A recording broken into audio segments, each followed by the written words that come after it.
The Aggies, the Jazz, the high schools. If it's the sport you care about, we're talking about it. The Full Court Press on Sports Talk Radio, 106.9 FM, 1390 AM. The Fan.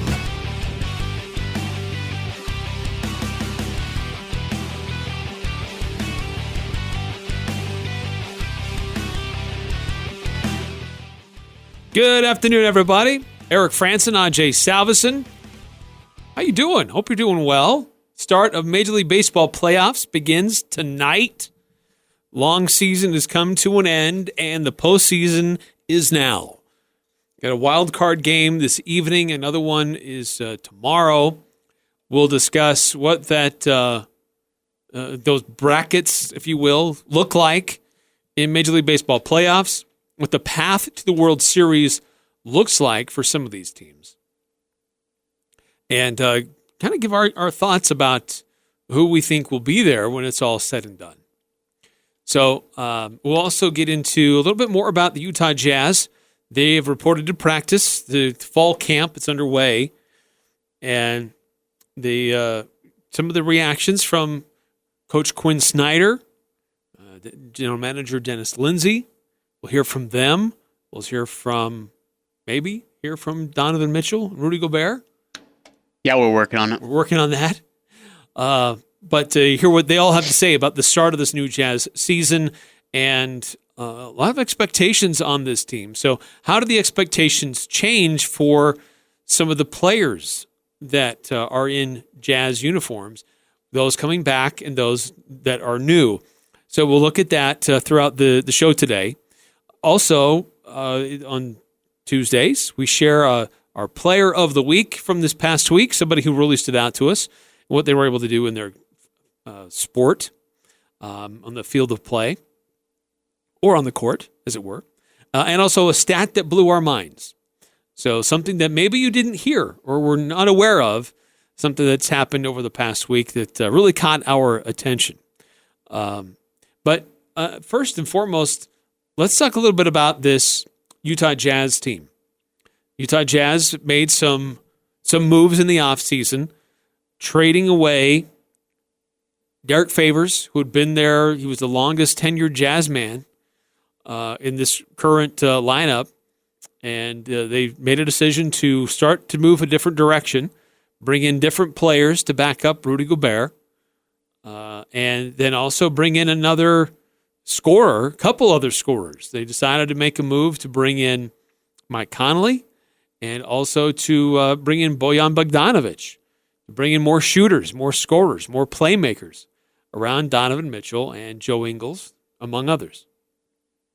So the Jazz this year are going to look pretty different in some key positions, some key areas compared to where they've been in the past. And so with that comes some expectations now. This is a team that's been to the playoffs the last 2 years. This is a team that's made it out of the first round the last 2 years, but it's a team that hasn't gone any farther than that. And so there's some clear thought that there is the two outstanding young stars for the Utah Jazz, and it's time to start taking more advantage of that and get other players around them to help this team win. I don't know that there's an urgency, maybe like a veteran team, like we have to win now or else this is all going to fall apart. But I think the sense is from the Jazz organization is like, look, we know we've got some talent, proven talent, but they need some help. And what the Jazz are willing to say, look, we want to put together a team that can compete for a title, not just to make the playoffs, but for a title. Yeah, that's the thing is when you take the pieces that you have of this team and you give up what you did to put this team together, you are expecting to not only just go out and compete in the Western Conference during the regular season, but go win in the playoffs. No more of this, hey, let's get through 7 games in the first round, be dog-tired, and get just thrashed in the second round. That's all said and gone now. Now they have depth at each position. Now, granted, it's an 82-game season. It's a long season. Injuries happen. But if everyone can avoid the disastrous injuries, the season-ending injuries, such as Dante Exum, if Rudy Gobert can stay healthy, Donovan Mitchell, and everybody else, then this team honestly is viable candidate to be in the Western Conference Finals, which is crazy. Just mind-boggling to say, seeing how competitive that this Western Conference will be this year. But Quinn Snyder, and that's the great thing, is that every year Quinn Snyder is helps develop a roster, but is given a roster with the help of Dennis Lindsay and Justin Zanuck and saying, hey, look, we're going to give you these guys. This is going to help build your team. From here, it's you. You take the wheel. You decide the minutes. You put that together. And we're going to let you control that steering wheel as long as you're winning games. And honestly, he hasn't proved anybody wrong. He's won. He's won a lot so far. Seeing like how many times Rudy Gobert's been out for how many games, Dante Exum misses games, Ricky Rubio was missing games. Like their depth chart and their roster and their bench was thin, scary thin at one point last year and the year before, and they still made it through. And so Dennis Lindsay is Coach Snyder has earned that trust from Dennis Lindsay to where they can say, yeah, let's go ahead and just pull the trigger here. Let's get this guy. And then from here, making sure that they let Coach Snyder, have all the space he needs to develop that roster in regards of minutes and spacing and offensive chemistry and so on and so forth. I'd add one more word in there. I would say versatility. I like that. Yeah, this roster has a lot of versatility for Quinn Snyder to play with. If you want to go small, they can go small. You want to go big, they'll go big. And I think they have maybe not as big as some teams. I look at that starting lineup for the Sixers, and that is a really big lineup. But I think that this is a team that has some versatility with scorers and ball handling at multiple positions. So with the new guys that are there and some of the changes that have happened, and even with the guys coming back, how do the expectations change for Rudy Gobert? How do they change for Donovan Mitchell? Or do they? Is the pressure on them? Or is it on others? No, it's on the team still. And I think it's more so on the team. Look, last year it was on Donovan Mitchell because he was the only scorer in the Houston series. People will say, well, yeah, he took 40 shots. Well, that's because everyone else was missing their only 10. Jay Crowder had great looks. Joe Ingles had great looks. Kyle Korver had great looks. And they were, rimming out, hitting rim, they're just not falling. So in that point, Donovan Mitchell, being the leader he is, took, that to exception and said, I got to go score. Someone's got to score here. Someone's got to break this 10-0 run. Someone's got to just see a ball go in the bucket from somebody and see if that will help.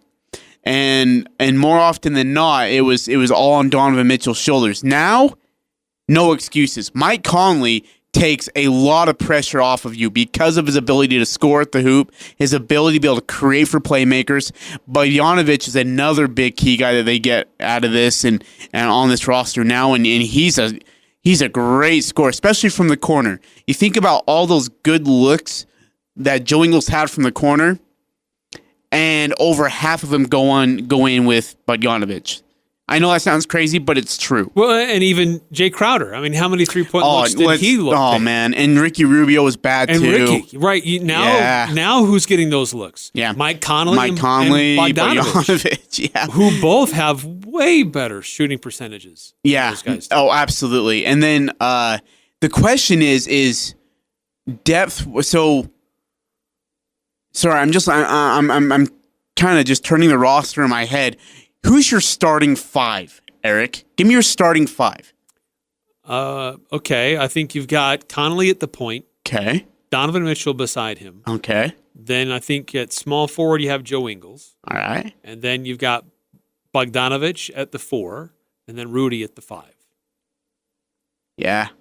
And I think the question is Joe I shouldn't say that. Never mind. I was going to say, can Joe play the 4 if they need to? But I don't think it will matter. Like, looking at it now, I mean, your first guys Joe off won't the have bench to worry about it. It's going to be Royce, Ed Davis, or is it Rudy is it Dante Exum? And by the way, I think and why I asked you is as I was trying to put the roster through my head. I apologize. Conley 1, Mitchell 2, Royce 3, Bogdanovic 4, and Gobert 5. I think Joe Ingles comes off the bench. Really? Royce earned his minutes, man. Royce picked up his game in that second half of the season. I love Royce. I love his versatility, that he plays defense, and I think his offensive game is improving, but I still think I like the creativity and the facilitator mindset of Joe Ingles. And because he is the best three-point shooter on the team. I mean, I see a value in when it's substitution time. Oh my gosh, the sharpshooter, the trash talker just came in here. There's no relief. But I think what's nice about this Jazz squad and their roster is that there isn't a lot of letdown when you take out members of that first unit.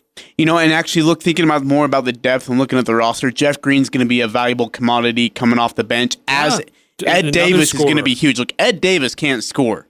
No. But Ed Davis can play hard straight up defense. Exactly. And he plays a defense. Utah Jazz style. Thank you. Exactly. Spot on. When people come to me, they said, why do we have Ed Davis on our team? He can't score. You're dang right he can't score, but watch him play defense. He doesn't need to. When Rudy goes off the floor and Ed comes on the floor, it's like it's a half version of Rudy Gobert, but it's a great version of Rudy Gobert. And by the way, he's much more physical than Rudy Gobert is. He is willing to beat you up on the block and meet you there and challenge you.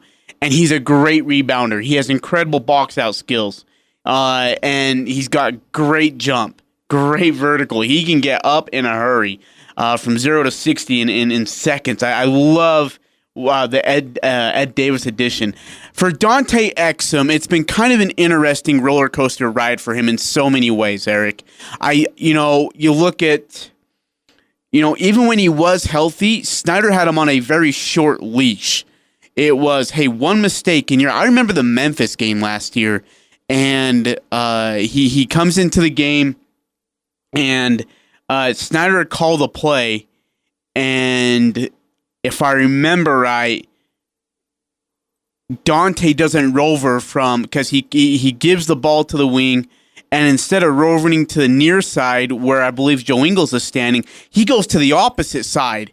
And you hear Quinn Snyder go, forgive me, everybody, but he goes, damn it, Dante. And Dante just raises his hand standing in the other side of the corner. Joe's holding the ball in the wing, and he's like, what? What am I supposed to do now? So then he gives the ball to Rudy Gobert. I can't remember how the possession ends. And then, during that same 5-minute span, on defensive side, and this is on the near side where the Jazzers bench is at, Dante just doesn't play a screen right at all, and not even close. And it gives up a wide open three to guess who? Conley. So, and immediately Quinn gets the substitution back in. I don't think it was Rubio. Might have been Mitchell coming back in, and Dante comes back, and Johnny Bryant's the first to greet him, and he passes by Coach, who doesn't even acknowledge him, and Johnny Bryant greets him, and he goes, "What am I supposed to do?" And I guess what the long way about with that story is Dante, as healthy as even when he is healthy, he just doesn't get it, man. And I know Tony Jones of The Athletic is a huge fan of Dante Exum, but I'm not seeing it. It's just, this is a Cadillac that you bought that just isn't running right. And he hasn't been healthy for most of the time. And like I said, when he is, he's out of control offensively, especially on the fast break. Defensively, he just looks lost. Like he looks like Enes Kanter out there. No, come on. Yeah, no, he does, man. There are some times where he isn't quite right on what he's supposed to do, but there have been times where he's been crucial in defensive possessions and even some offensive opportunities for the Jazz. I think what has blunted his development as a player is his injuries. He hasn't had the time on the court or in the practice facility with the rest of his teammates, and hasn't had that as much time, even though he's been in the league now, 3-4 years? He's coming down to his 4th season. So you have to consider that as to why maybe he is a little bit behind in some of these things. But I think this is a make or break year for Dante Exum. I think that if he still can't quite get it together, the Jazz have to move on. They have to move in a different direction. The thing is that his physical skills, or his physique, his length, his abilities are still very attractive. I think the Jazz like the idea of Dante Exum more than they like what they see on the court from Dante Exum when he plays every game. Because there were times when they were playing Houston Rockets, he was the only guy who could hang with James Harden. Yeah, no, he was incredible.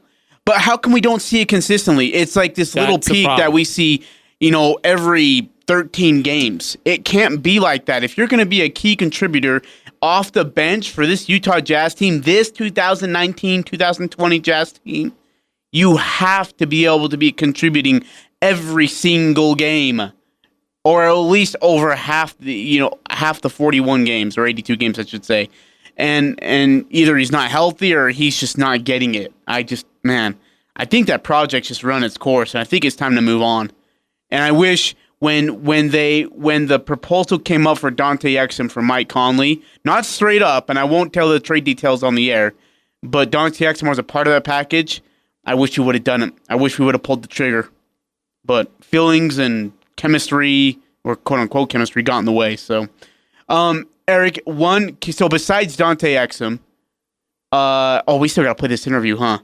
Want to play that now? Well, let me just ask you this before we play this. Okay. I think this is a question that I've been thinking about a lot. Now that there are multiple playmakers and scorers around Donovan Mitchell, he won't need to necessarily do as much as he's had to do the last two seasons. How does that change the type of player that he is in year 3? Oh, my gosh. Does he evolve? Does he become even more dangerous? Because he'll be more fresh and less pressure on him? Or because there's other guys doing some things that can play critical roles and critical minutes, does he regress a little bit? No, this is great. This is why they got Mike Conley, to help Donovan Mitchell. And honestly, now you're not having, you look at per possessions on the court for Donovan Mitchell, and it was a ton. It was an overwhelming amount. Now that gets halved, right? Maybe even less than that, which is really good, because then that allows Donovan to not have to exhaust himself handling the ball as much as he was the last 2 years. Now there's more to it. There's more to the offense instead of Donovan dribbling on the logo near side for 16 of the 24 seconds trying to figure out how to be able to score a bucket and thinking that he has to rely on himself to do it. Now you've got shooters every which way you look. You've got big men who can contribute in whatever way they need to. And you're able to, and it just spaces out the court, which is something that this team needs, is speed and space. When they're able to have players move around the court and space the court out and give looks and create opportunities for Conley, for Mitchell, for Bogdanovic, for not Tony Bradley, or Royce O'Neal. That's huge. That's absolutely huge for this team and something that they've needed the last 2 years. I also think that opposing defenses won't be able to just collapse and focus on Donovan. And by doing that, really eliminate the Jazz offense. Yeah, and then, now... So opposing defenses have to honor those other guys. That's going to create, as you say, more space for Donovan to operate. He'll look a little bit better, I think. Plus, I think you have to couple that with his experience over the summer with the U.S. or the FIBA World Cup team. He was surrounded by not necessarily stars in the game, but really good talent in the game. And I think that was probably a good element for him to go through, because that's what he's going to go through this season, having other guys that can carry certain periods in a game or can create and help facilitate for them, and they help facilitate for him as well. Yeah, no, and I think that's kind of what I was pointing at, is having shooters like Bogdanovic and Ingles on opposite sides of the corners, and having Rudy Gobert at the block on one side, right? It's humongous. It is so big for Donovan not have to rely on himself, and I think it gives him a chance to be a playmaker and create for himself. But when that pressure and when they do collapse on them, it keeps the defense honest when you have Ingles on the other side and you can't just, Ingles is going to hit a look. And I know that, for Bojanovic, he's going to have to make adjustments. Look, he was a guy who was, well over, I think, 60% of possessions in games with the Pacers, he had a touch on those possessions. And then when Victor Oladipo went out, it was over 80%. Yeah, his role got greatly expanded. Now it's been reduced a lot, incredibly a lot. But he understands that. And I think that's good for him, too, that he doesn't worry about having the ball in the hands. But he's got other playmakers to do so, and it's going to be good for him. Can't wait. Coming up here on the Full Court Press, we'll hear from head coach Quinn Snyder, general manager Dennis Lindsay, what they have to say about this new-look Utah Jazz squad. Don't forget, the Fan is the new home for the Utah Jazz. It started that last year, but that will continue again. All the Jazz games heard right here on 1390 AM, 106.9 FM. So we'll hear more from them. ESPN went through and ranked the top 100 players in the NBA. Where are the Jazz? Are there any Jazz players on that list? And if so, how many and how are they ranked? We'll look at that as well. Coming up here on the Full Court Press. Connect with us on Facebook, Twitter, and online at 1069thefan.com.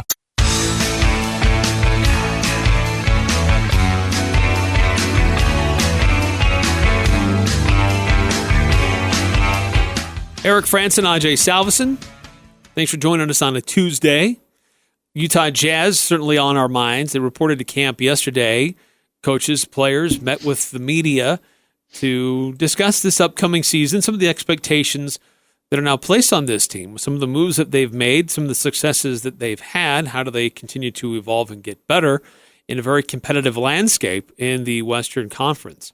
So Quinn Snyder, along with Dennis Lindsay, sat down together and fielded questions from the media yesterday, and there's just so much good stuff in here. We thought that to serve you best, we'd just share it with you in its entirety. So here's the head coach and the general manager meeting with the media, talking about this 2019-2020 season of the Utah Jazz. Quinn, just given the sheer number of new faces that are with the team this year, what are some of the biggest challenges in terms of building chemistry from the outset?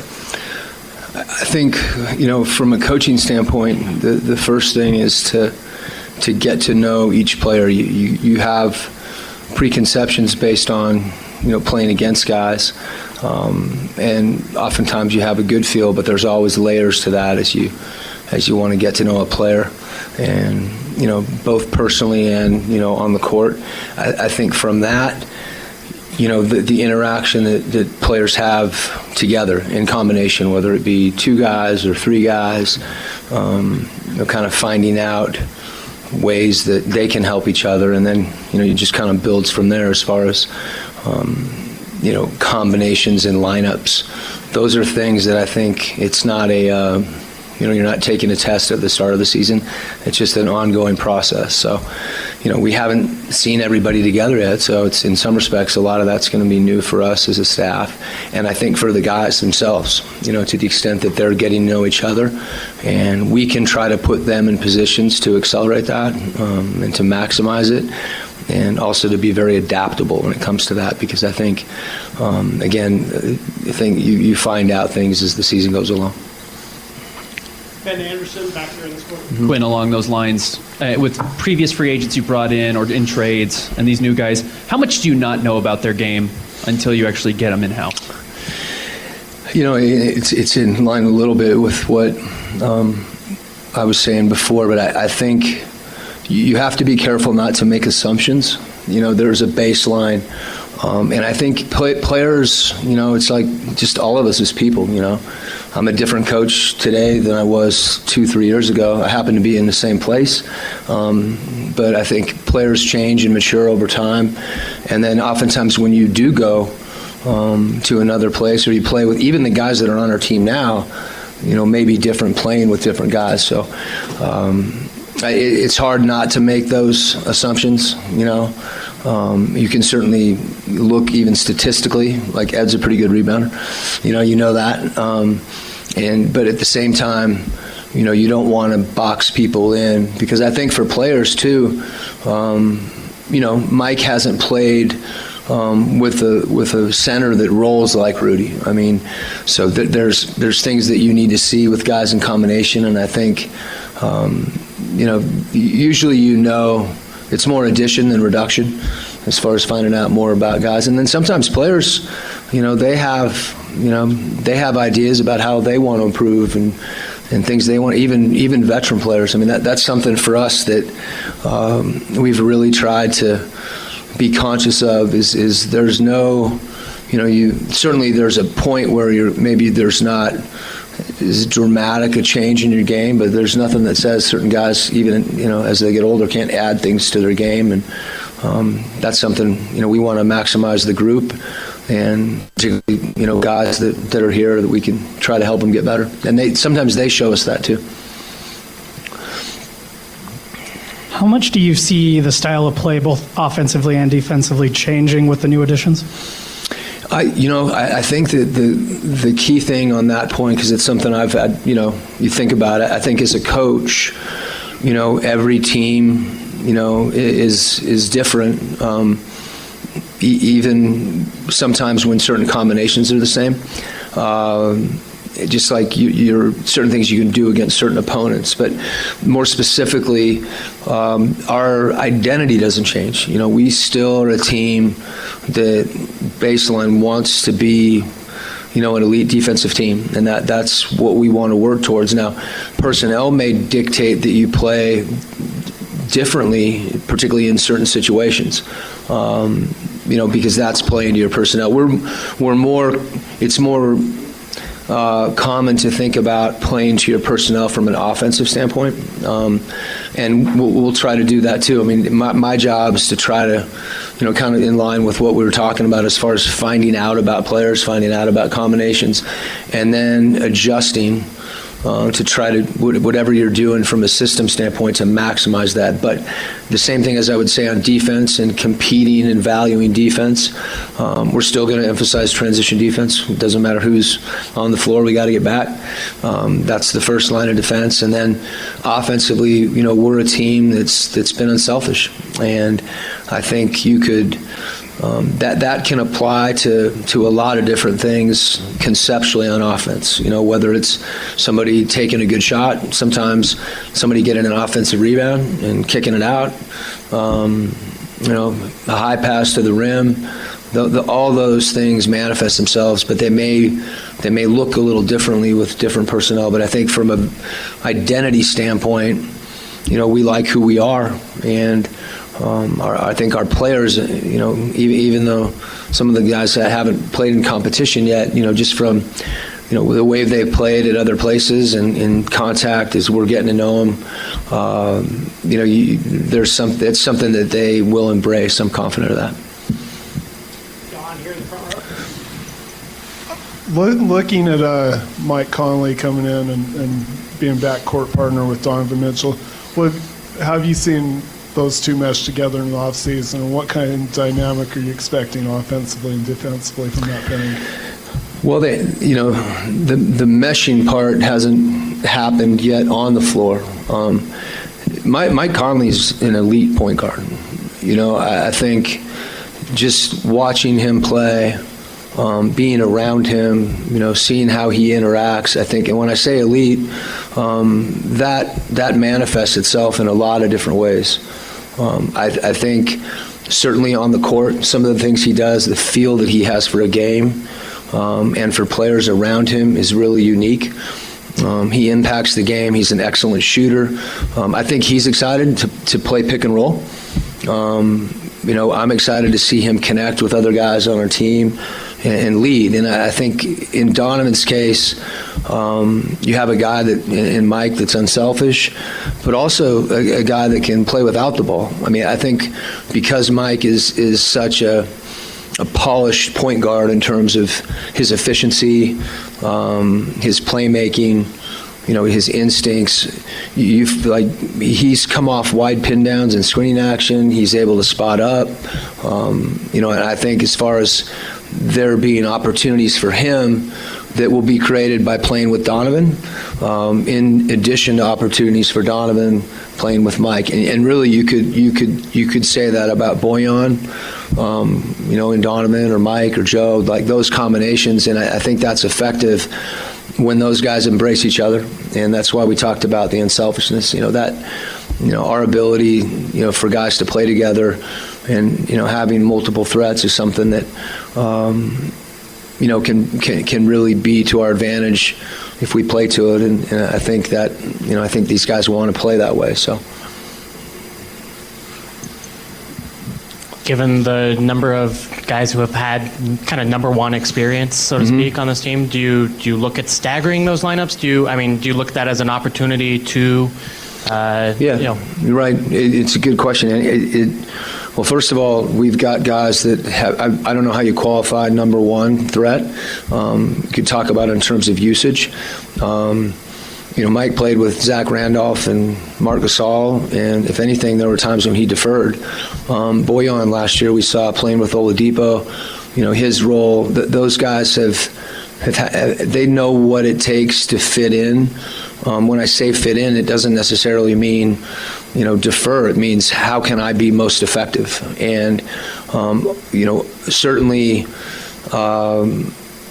let's say in Boyan's case, he knows who's on our team when he decides to come here. He knows Mike's here and Donovan's here and Rudy and Joe and all the guys that have been, at various times, at least the guard's primary ball handler. So I think that speaks to the unselfishness that these guys have. And I think, I don't want anybody to defer to anybody else. I want us to play in concert and share the ball and find out the best opportunity. And I think the fact that you have players that are capable of doing that, if they're unselfish and play to each other and figure out how they can help each other, that's something that not only is a positive for our team, but for those guys individually, it's a fun way to play. I mean, Donovan going in the lane and having the ability to throw the ball over the top to Mike in the corner, in addition to throwing Rudy a lob, that's a good thing.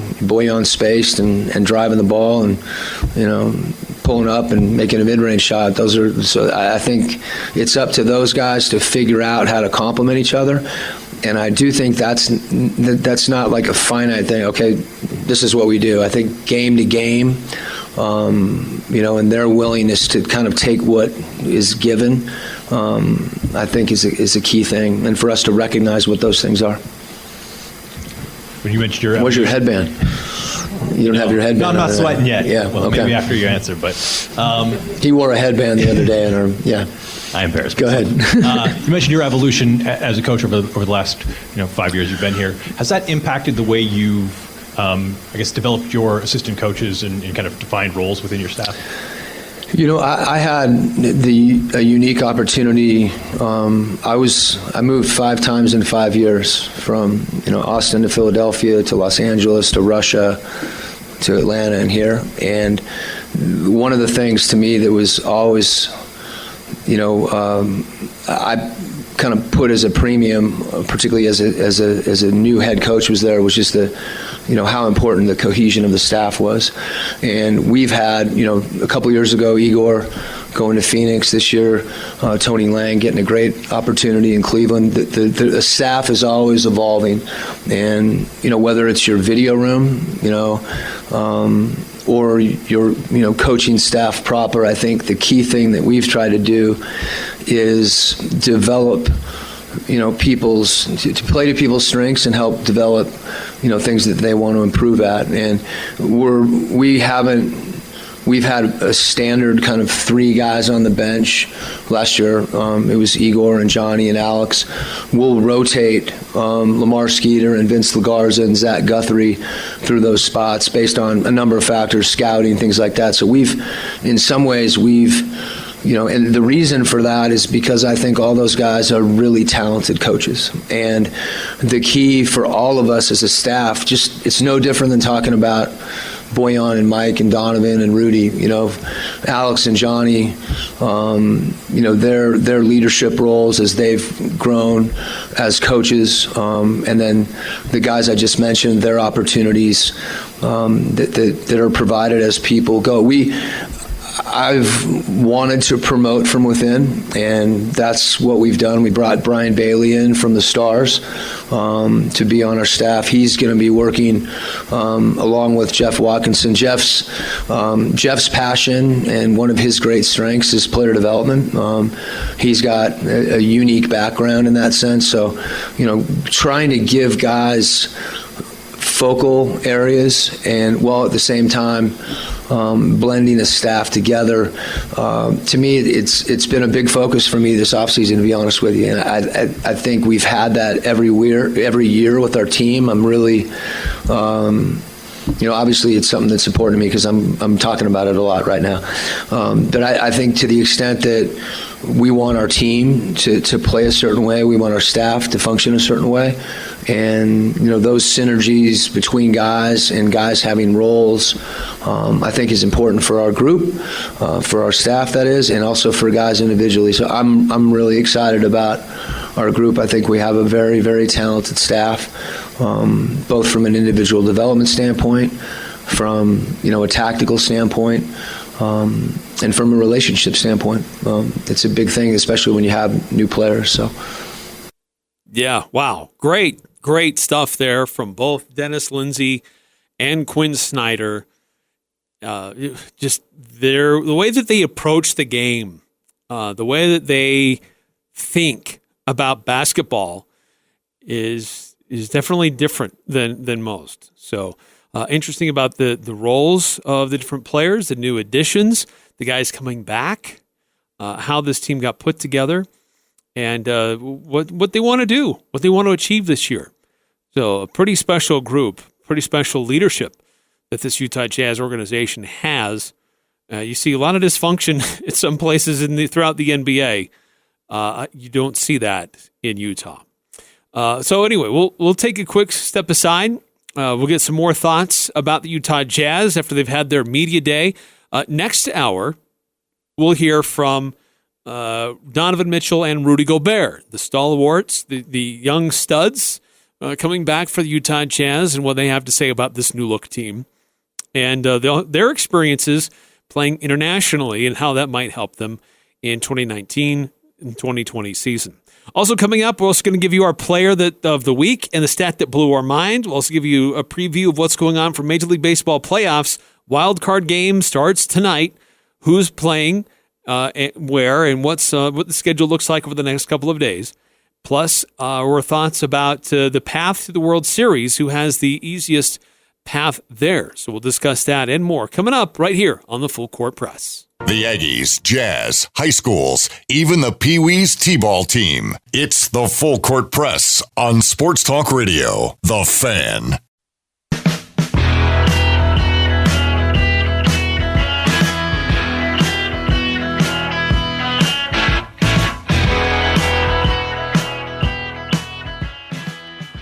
Eric Frandsen, Ajay Salvesen, Quinn Snyder, and Dennis Lindsay. Ajay, anything there that stood out to you? Yeah, just how he's going to utilize, each guy. I mean, they have 5 shooters that they could put on the court at once. Oh, yes. That's amazing. They have 5 shooters they could put on the court at once, and that's with Rudy Gobert sitting, and they still feel they could be comfortable. He also talked about how they're going to be patient with lineups. Like he's going to test lineups early and often, and that's what preseason's about, Eric. These games against these Australian teams is going to be about what does my lineup look like if I do this, if I do this, if I do this. He's going to makeshift different lineups, and fans are going to say, "What are you doing?" Shut up. It's preseason. That's what it's about, right? That's it's about seeing what's going to fit best for you guys in case, you have to make adjustments or, you're playing a certain team and you want to have a different matchup, and that's what they're going to do. I loved what Dennis Lindsay said when he said, quote, this summer has been about a lot of small wins over the past couple of years. Yeah. This is all added been together. Years in the making. That's exactly right. And that's what he was pointing out is that look, this didn't just come all at once. We're like, oh, bam, yeah, okay, here it is. Sit We down are now in a the boardroom Western and start Conference throwing names on. What if we did this? Yeah, right. Just throwing Madden's at the board and seeing which ones would stick. This has been a building project for the last 3 to 4 years, and of course, a major part of that house fell down when Gordon Hayward decided to head to Boston. They had to reset. They got very fortunate in getting Donovan Mitchell. I cannot explain that or state that enough for you. That when getting Donovan Mitchell, it reset everything right side up for them. And so he was very, very thrilled about the way the offseason went, and he was aggressive, and he was supposed to be. One thing that he won't say, and I really want to point this out, Eric, let me ask you, who do you think the most pressure is on for this team? Individual. Ooh, wow. I think the most pressure is on Donovan. Okay, why? He's become the face of the franchise. And with everything that's been done, and the moves that have been made, and with him playing internationally now, I think the pressure is on him to be, okay, take us to that next level. Be a contender. I like that. And I think it's on his shoulders. And I think he welcomes that. I don't think he shies from it. I think Gordon Hayward shied away from that. He didn't like that pressure. He just wanted to go out and play basketball. He didn't want to be the face of a franchise. Yeah. He didn't want everybody expecting him to take the shot in the closing moments. Yeah. I don't think he was comfortable in that role. Donovan feeds off him. Oh, Donovan is like, he drills over it. For me, it's Coach Snyder. For years, we've been given excuses of why Coach Snyder hasn't been able to win with this team. Injuries, not enough talent. Gordon Hayward leaves. Donovan was a rookie. Donovan's in his second year, and you lost Gordon Hayward. Well, I mean, just whatever. They gave you Mike Conley, Bogdanovich, Ed Davis. So great depth, a good starting lineup. Got Defensive Player of the Year on Defensive Player of the Year. A guy who's going to try and compete for MVP of the year if he can have the season that we hope he will have. You have, and your schedule is about split in half. Usually it's like, hey, first half is incredibly hard. Second half is just a cupcake for us.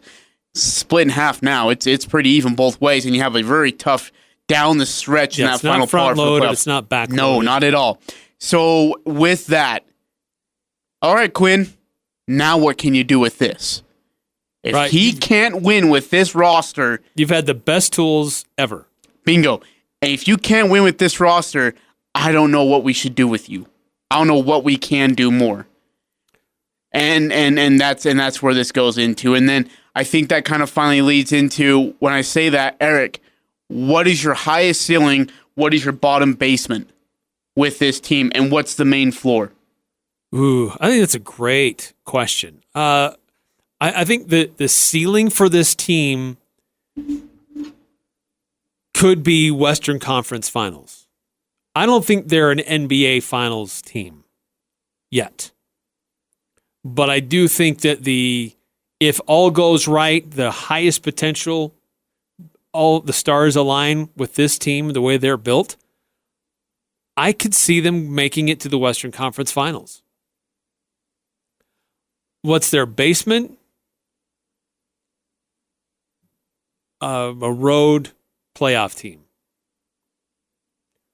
The Western Conference is still super stacked and really good. If the chemistry doesn't end up working out like we all hope and anticipate, I think this will still be a good basketball team. Mm-hmm. I think they'll make the playoffs. Mm-hmm.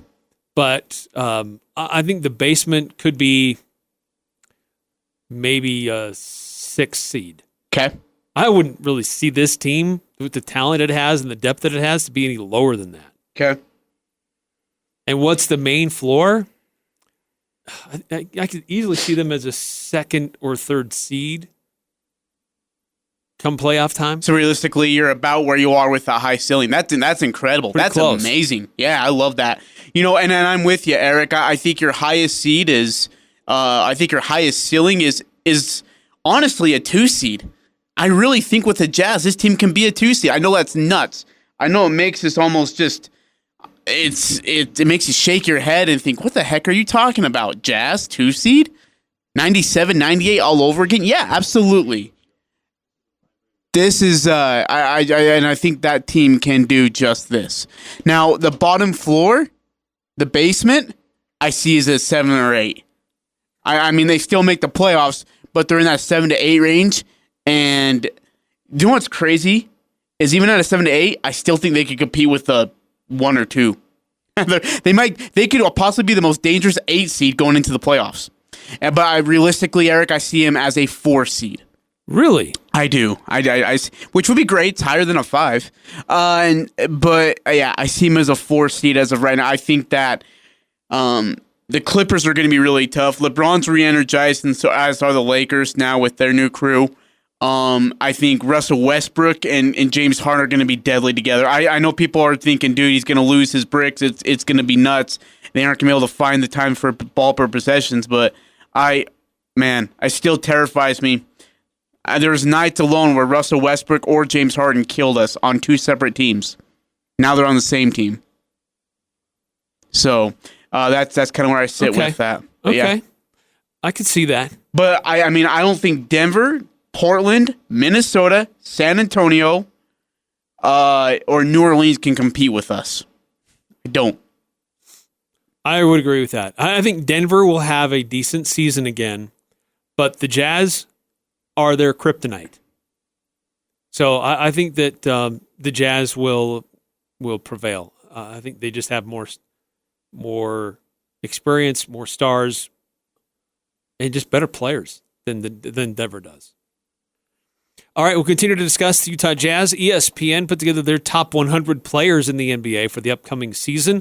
Where do some of the Jazz players land on this list? And also we'll discuss next hour Major League Baseball playoffs getting underway. We've got a wild card game tonight.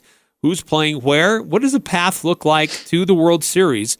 We'll discuss that as well. Coming up right here on 1390 AM, 106.9 FM, The Fan. The new home for the Full Court Press. Weekday afternoons from 4 to 6 on Sports Talk Radio, 106.9 FM, 1390 AM, The Fan.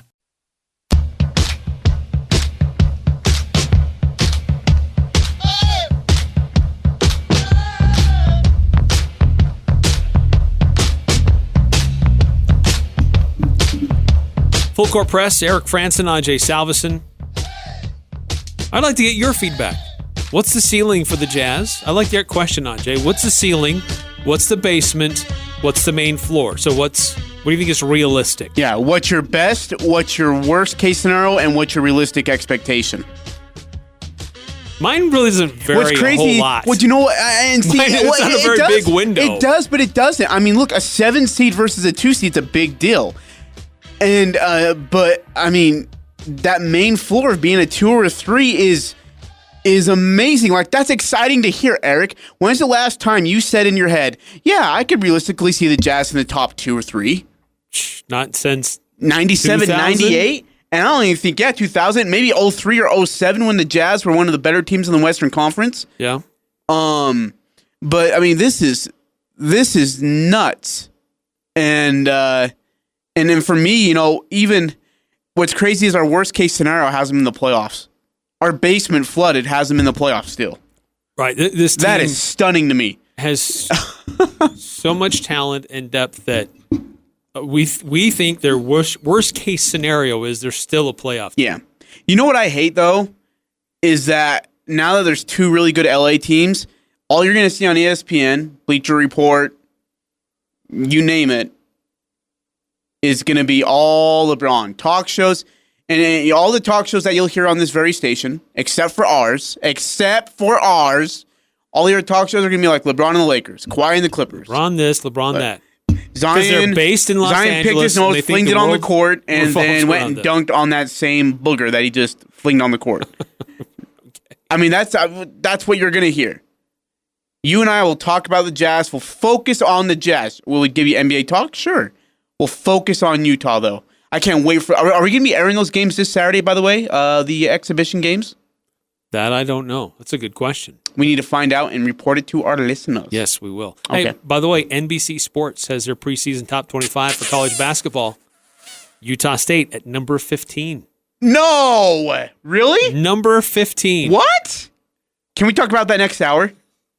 Yes, we'll roll it into next hour. Stay tuned for that. We'll also shut talk up. Major League Baseball and the playoffs to get underway tonight. Who has the best path to the World Series? Stay tuned. Dan Patrick, and this is Above the Noise. California Governor Gavin Newsom signed the Fair Pay to Play Act on Monday, which means student athletes will be able to profit off their likeness in the near future, at least in California. Other states are developing their own laws, and the NCAA will certainly have their say. There's a long way to go until this actually happens, but it does seem the change is coming, which can be scary. But sports evolve. They always have. As Yahoo Sports columnist Dan Wetzel and others have pointed out, it wasn't that long ago Olympic athletes couldn't get paid. That changed, and the Olympics are still doing great. This might be a messy process for college sports, but public sentiment has been trending this way for some time. Something was bound to happen, and now the change is here. Hopefully the new rules will be fair for everyone. That's not always been true with college sports. So hopefully all the sports we love will not only survive, but maybe thrive under a new system. I'm Dan Patrick, and this is Above the Noise.